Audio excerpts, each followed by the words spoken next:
Morning, everybody. I'm headed up north. I'm gonna start raking hay. This will be the hay I raked 2 days ago, or mowed 2 days ago, that evening after I got done raking in that previous video.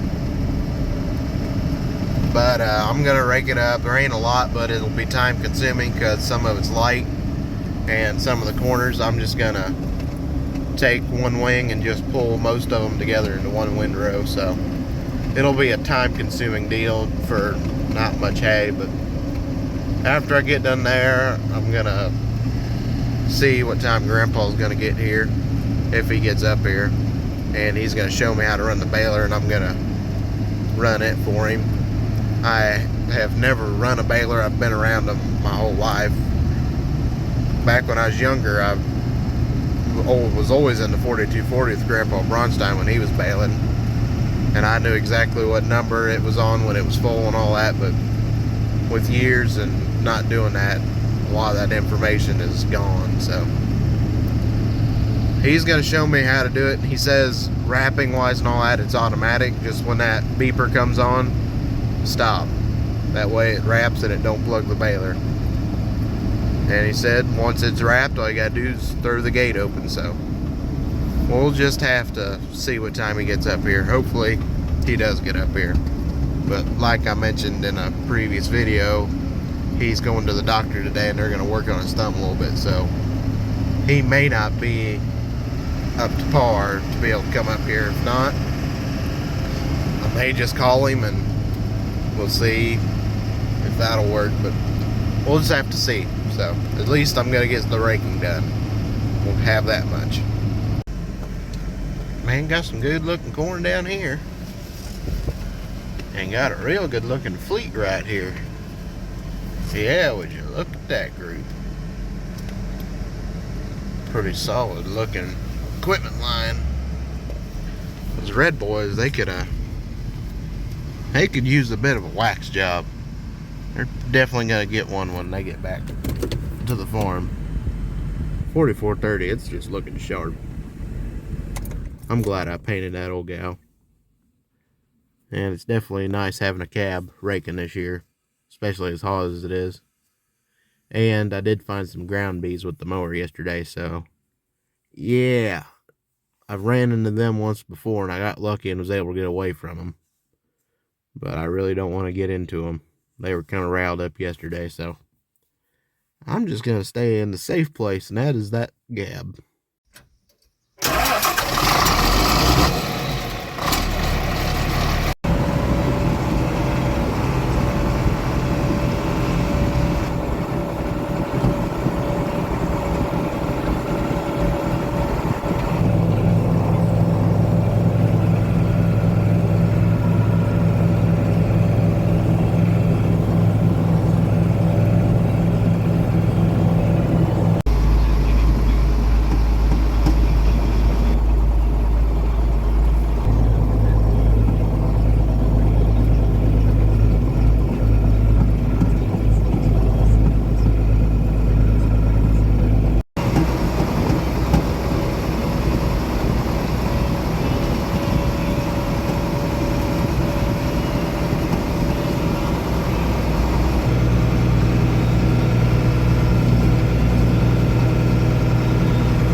Well, I got done with that last patch. That one was a pain. There was a lot of them little spindly stick type weeds in it, and all those do is plug up the rake, which this rake is not a good one at all. It needs to be traded off for something a little different. It's bad how it does. It's not good.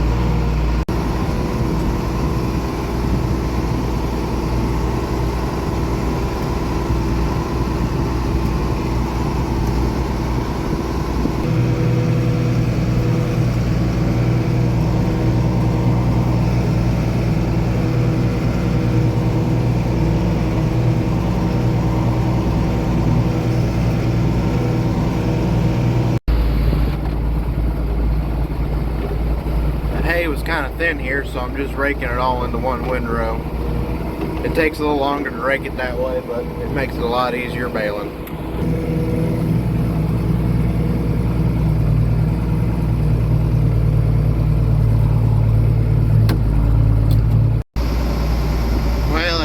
cranking. I'm headed back up here to get in the tractor and baler, or at least see if I can understand the monitor. Like I said earlier, never ran a baler before, so this will be something new. Shouldn't be too bad. The biggest worry about it is if the net wrap decides it doesn't want to stop wrapping. We've had that happen a few times, and it'll wrap around that top roller. That's my biggest worry, is that sensor on there ain't gonna read.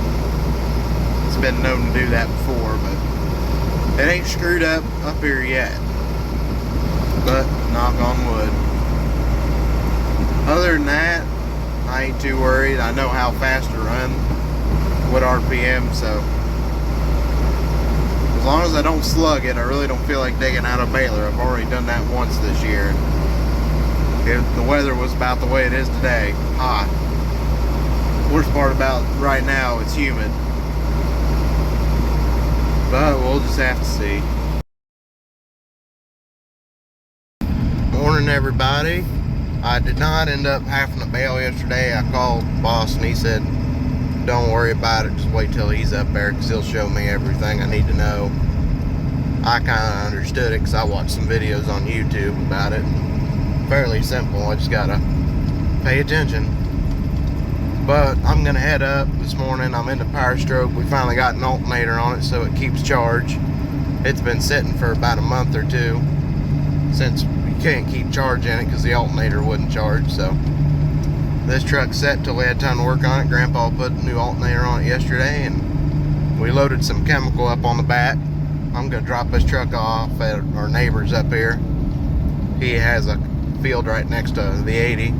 Actually, he owns quite a bit of land through there. That's where their farm is.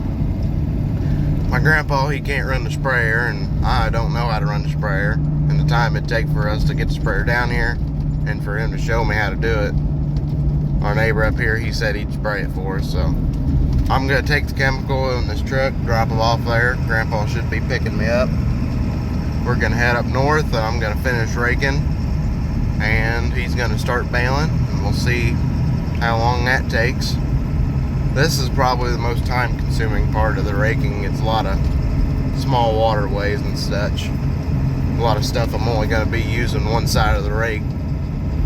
Kind of pull it all together into two windrows, a lot of them, because they ain't big enough to where you can go around them twice and go pass through the middle. You're doing a lot of overlapping, and it's just a mess time to get done. Plus, this way you pick up more hay with your rake, because with this one you're missing about 3 feet of windrow, and that's being left on the ground. The baler won't pick it up when it's on the ground like that. So probably wondering what this truck is. This is a feed truck from Nemo Feed.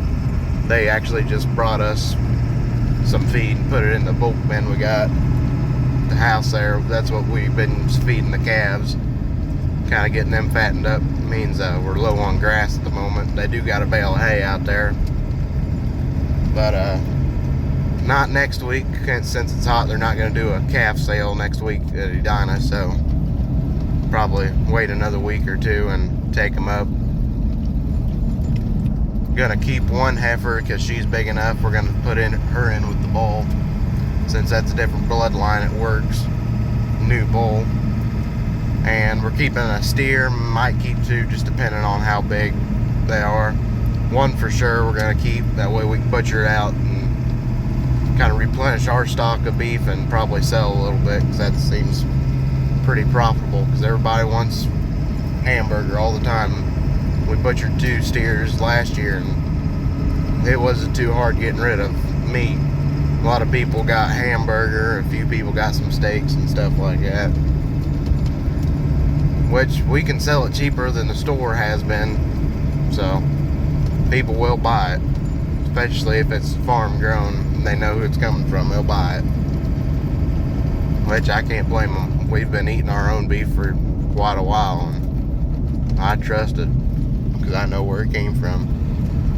And you can always kind of be proud of whether it tastes good and how tender it is and all that.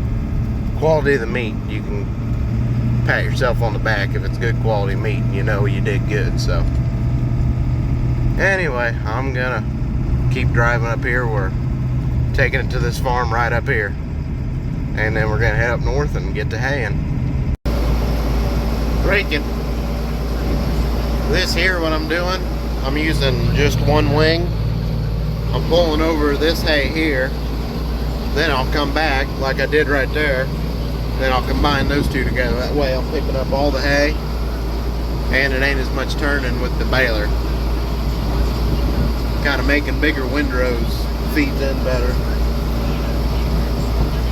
It takes a little more time to rake, but we're not having as much waste on the ground.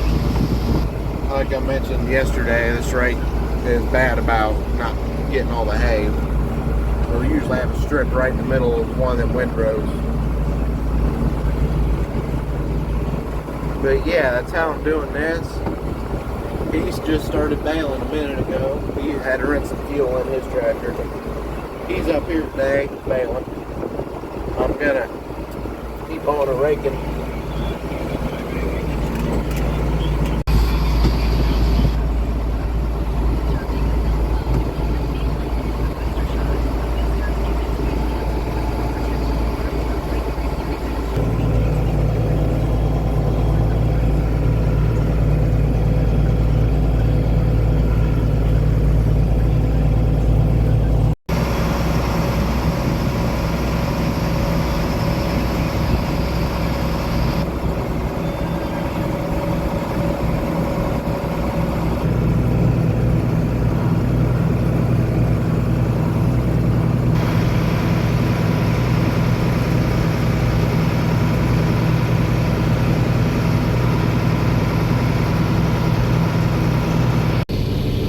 Here's a reason I'm glad I have me a cab tractor to rake with.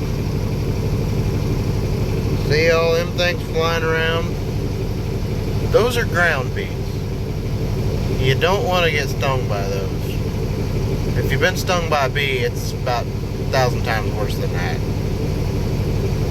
We've ran into them before, but luckily none of us have ever got stung. But my grandpa, he's talked about them. He said he's got stung by them before. It's not fun. So yeah, that's why I'm glad I got an old 4430 here. Oh, you can kind of see where they're nesting right there. Right on that brown spot. That's where their hole is. But yeah. There's a lot more of them here now than there was the other day when I was mowing. It about tripled the amount. Crazy. I got done with these waterways here, so while we're stopped, it's about 11:30, so we're gonna stop, run to town, get something to eat real quick, and we'll be back. Grandpa got that bale. He started on that over there, so we're gonna go get a bite to eat, and then we'll be back to get all this wrapped up. Well, we're back in the hayfield. Grandpa, he's finishing up baling over there. I'm starting all the way back here and gonna work my way out.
catch up for this. It started earlier, but I only got an inroad made because I turned around, did the inroad, connected back to the path that went back there, and took out all the way back and started all the way in that very back part there. So I have the center of that one to do. It won't be but 2 windrows time I get done getting it all pulled together. But yeah, this has been a time-consuming deal because I've been pulling windrows together and trying to make decent sized ones. That way we didn't have a lot of waste, but it's time consuming.